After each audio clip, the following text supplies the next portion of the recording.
Na ir po to dar atsimenu, nuvažiavau į Angliją su savo tuo tarybiniu pasu, gavau vizą į Angliją ir grįžti į Ameriką vėl gavau vizą. Stovėjau Londone, atsimenu, eilėje, buvo milžiniška eilė, kadangi gauti vizą į Angliją nebuvo lengva, bet ją duodavo daugmaž automatiškai, bet tik tada, kai prieidavo tavo eilės numeris.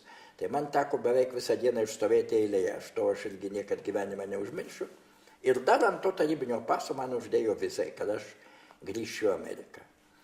Na ir baigęs dėstyti tą semestrą, aš uždirbau už savo dėstymą apie $10,000.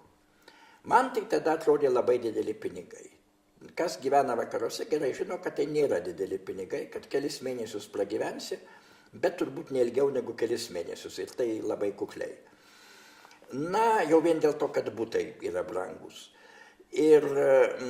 Bet aš pagalvojau, kad jeigu jau aš, taip sakant, taip man sekasi, iš karto padariau pinigų, pasidariau nemažų mano tuometinių supratimų pinigų, padarysiu savo dovaną.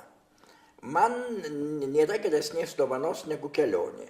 Aš nusprendžiau nusipirkti turą, nusipirkti ekskursiją į Havajų salas. Ir Havajų salos nuo San Francisko netaip jau toli, 4 valandos slydimo lėktuvu per Ramųjį vandenyną, tai yra Amerikos dalis, tai ten jokių papildomų vizų nereikia.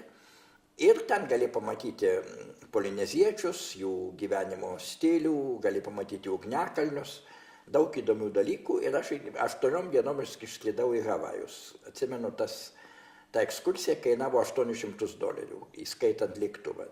Šiandien, žinoma, tai kainuotų gerokai daugiau.